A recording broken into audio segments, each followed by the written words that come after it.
Well, good afternoon, everybody, and welcome to NASA's Johnson Space Center. We're here for the post-mission management team press briefing, the first of several that we'll conduct throughout Atlantis' mission to the International Space Station, the STS-135 flight.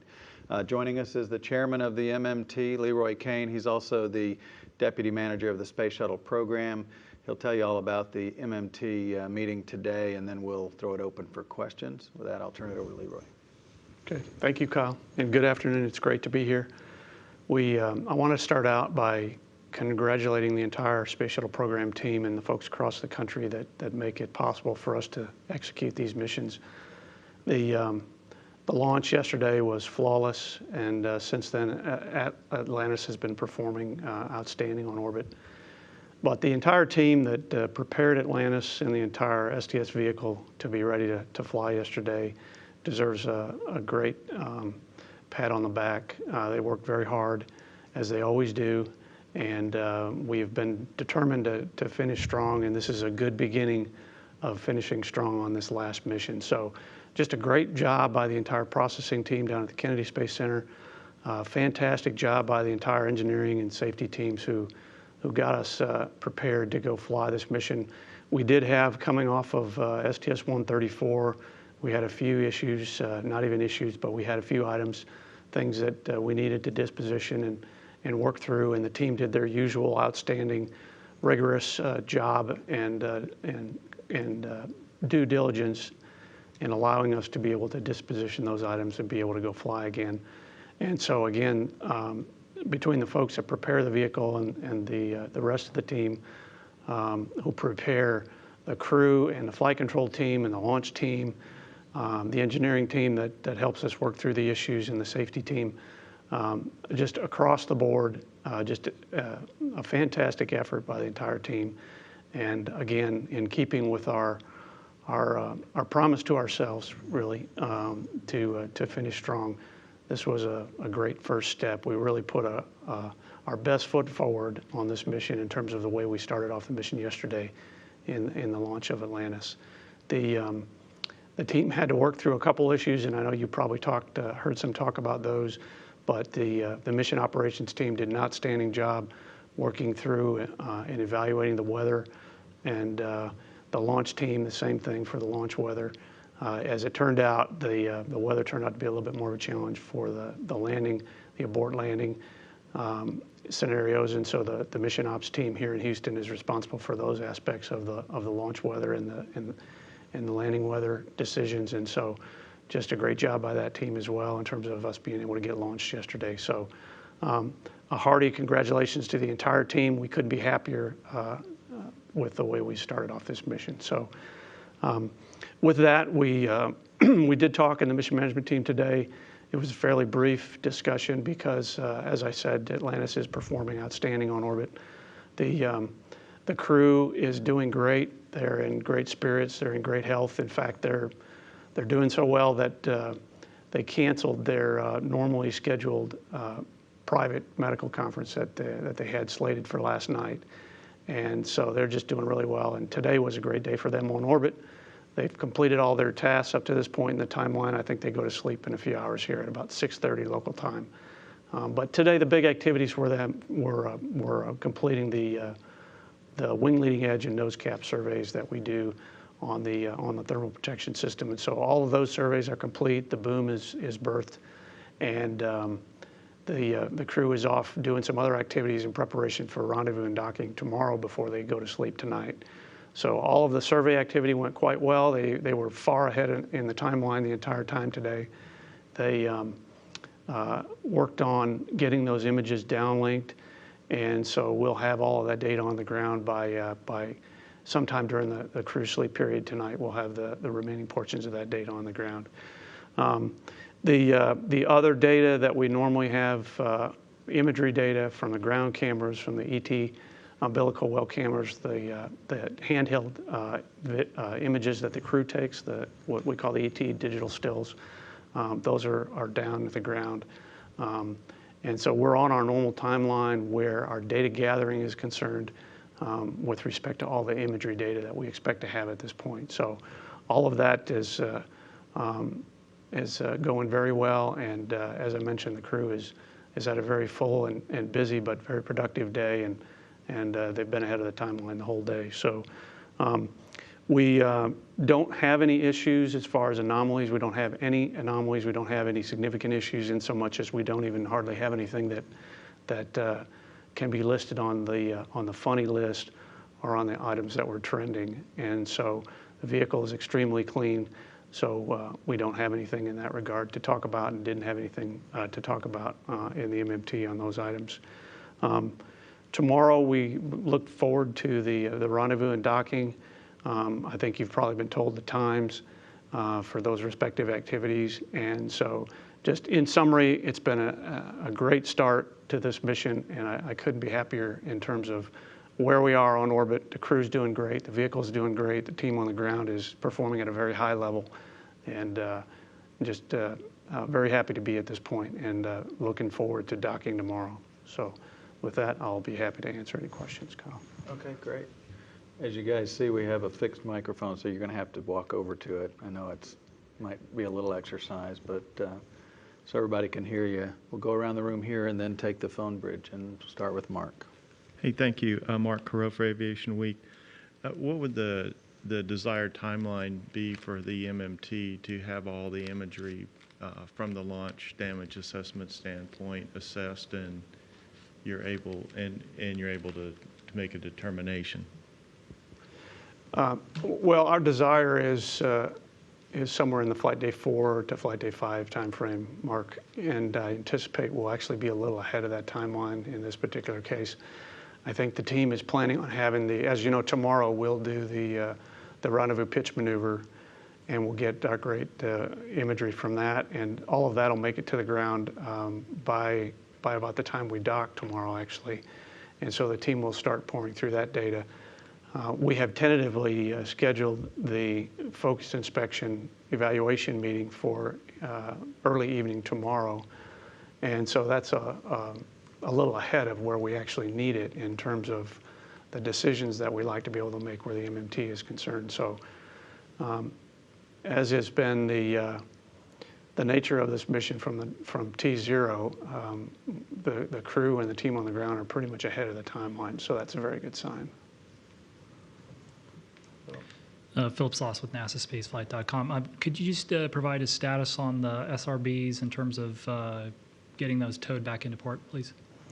Sure. The boosters are in tow, and they'll make it to the port, I believe, tonight, with open assessment tomorrow is what we were briefed today, I think. I'm Dan Vergano with USA Today. I was just wondering if you could talk a little bit about the discussion of extending the mission one day. Sort of, it might be obvious to you, but what does that get you, and what you're thinking now? Okay, sure. The space station program would very much like us to extend a day, if at all possible. While we are there, we have more hands that are able to do the work on hand at the International Space Station, and so there's a desire for us to utilize our 4-person crew, albeit only 4-person. It is 4 more people than they'll have when we leave. And so right now we're in really good shape relative to working toward the possibility of being able to extend, and that is to say, more specifically, where the cryogenics are concerned, the reactants that we use for the fuel cells and the power on the orbiter. We have 23 hours of margin, and that doesn't quite factor in where we know we're going to get some buybacks from what we didn't use on ascent and launch day. That just hasn't been all calculated and computed in the spreadsheet yet. So I feel pretty good about where we are in terms of being able to possibly extend a day if we keep heading down this path and things continue to go well for us. Then I think we'll have an opportunity to make that decision in a couple of days. Denise? Denise Chow at space.com. I'm just wondering if there was a need to have a focus inspection, where that would fit in the mission timeline. We would do it in all likelihood on flight day 6. We have in sort of a standby version of the flight plan, we have it penciled in on flight day 6. And so that looks like the best place to do it relative to the other activities that we have planned. And just to follow up, I was wondering if you could explain how challenging it is to do the inspections from today with a 4-person crew as opposed to 6 or 7? Well, that's a good question because, as you know, we normally do have some more hands on board, but I'm happy to report that our 4-person crew is performing quite well, as I mentioned earlier, and is staying ahead of the timeline. And that's saying a lot for Flight Day 2. Flight Day 2 is one of the most challenging days of the mission in terms of all of the activities that are required to be completed. And this crew was able to do that, has been able to do that throughout the day and stay ahead of the timeline. There are a lot of things that have to be set up in terms of cameras and positioning for the robotics work. It's a fairly extensive robotics work to scan the entire leading edge and the nose cap and do all of the cabin surveys that we do with the robotics and the cameras. And so it is a difficult thing to do with only a couple of people. And normally we have a couple more people that are able to look over their shoulder and in addition to doing some other activities that are necessary on Flight Day 2. Flight Day 2 is a little bit like the follow-up of setting up the campsite that you started at the end of Flight Day 1 when you got on orbit. So there's a lot of activity that has to take place, the inspection activity notwithstanding. And so, again, outstanding performance by the crew, and they've managed to complete a very challenging task with fewer hands than we normally do, and they've done it without a hitch. Let's go to the phone bridge, and you guys can think up some more questions for our spelling bee microphone there. Let's see, Seth Borenstein, Associated Press. Are you on the line, Seth? Thank you. It's Seth Borenstein at AP Leroy. You talked about no anomalies at all on the list, especially given how you had a few last-second issues with the beanie cap and everything. How unusual is this to be such a clean flight with the crew getting such a head start on everything? Have you seen everything looking so positive? I mean, just so clean in the first full day of flight before, because I know you've had a lot more time on this side than Kwasi. And also, does it seem like Atlantis certainly doesn't look and act like a ship ready for retirement? What do you think this means? Let's see, your first question, Seth. We have been very fortunate, and I use the word fortunate really as a tribute to the teams that prepare these vehicles and the teams that prepare the folks that execute the missions from a training standpoint. We've been very fortunate. For the last several missions, really the majority of the missions that we've flown in the last few years, we've had just outstanding performance of all the orbiters. So I'm not at all surprised that Atlantis has performed this well, and we're only a day plus into the mission here. I don't want to get ahead of ourselves, but getting through launch and ascent and orbit insertion and getting to this point in the mission as flawlessly as we have is no small feat. And so it is something to say that Atlantis' performance has been this outstanding. But we've seen it before on the other vehicles, and we've seen other crews perform the way this crew has performed on Flight Day 2. It's just that it is one of our most difficult days. And so if there are any other little glitches that go on, sometimes we have cable issues with laptop computers, or we have other issues associated with getting the things set up, as I mentioned, setting up the campsite, if you want to think about it that way. We've had other little nuisance kind of things, which aren't in and of themselves big problems or issues, but every one of those little things takes a little bit of time. And time is the essence of the real challenges that you have on Flight Day 2. So it takes a little bit of good fortune from that standpoint, and then a lot of hard work before you ever go fly by the vast majority of the team that you don't get an opportunity to talk to. You don't see them generally, but they're out there and they're behind the scenes, and they're really the ones that are responsible for us being able to execute like this.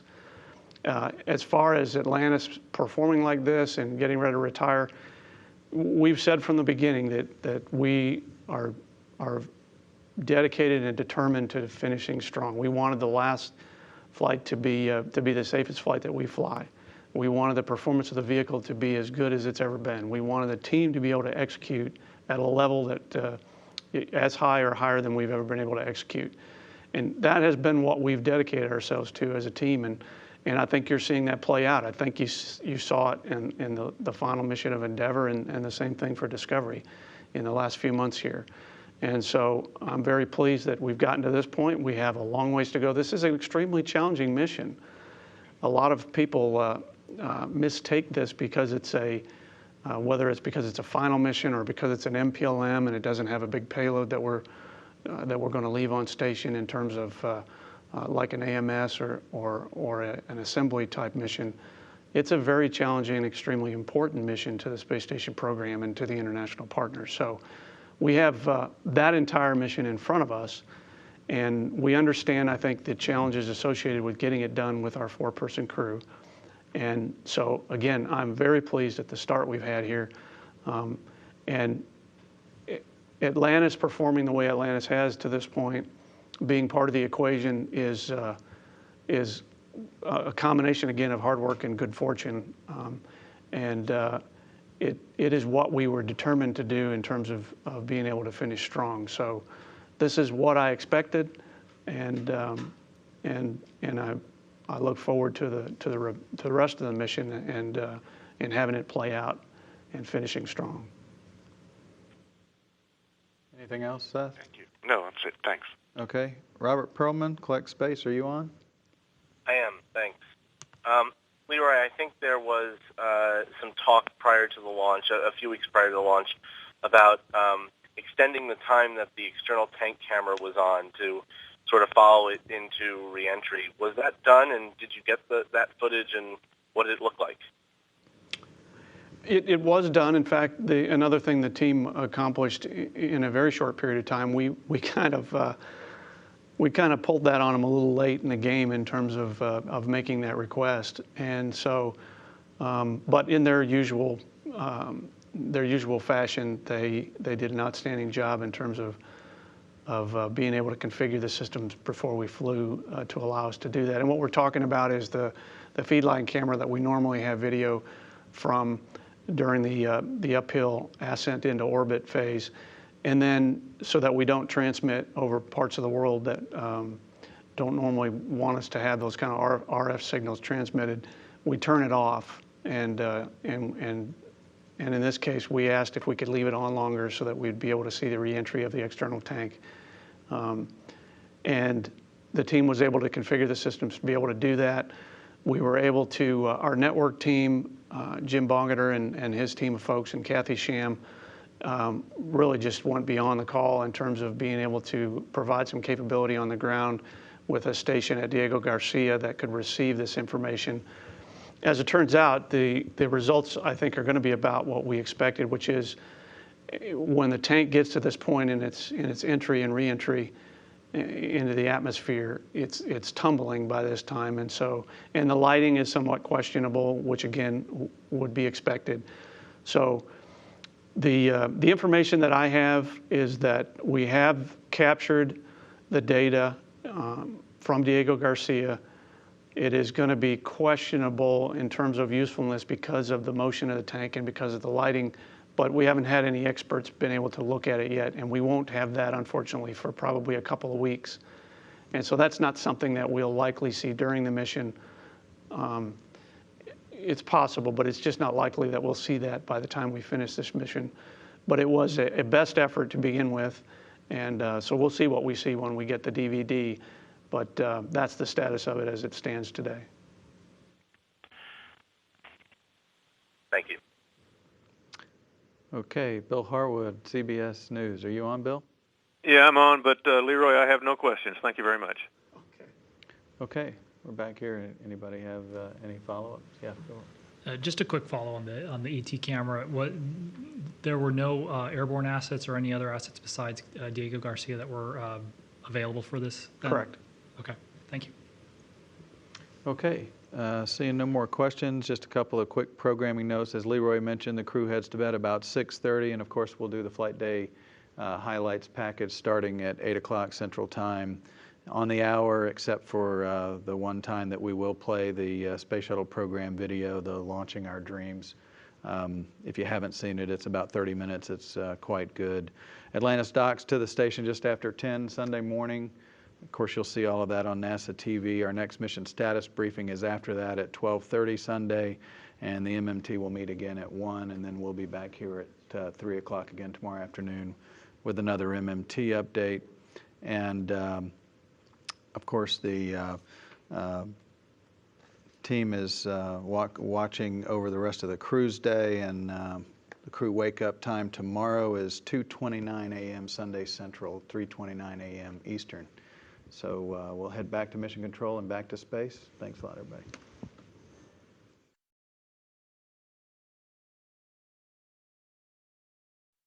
I'm Tony Machadri. I'm Kenneth Edwards. I'm Todd Kwasny. I'm Amy Brzezinski. I'm Steven Zinter. We're the Odin Flight Control Group on the final shuttle mission. And you're watching NASA TV.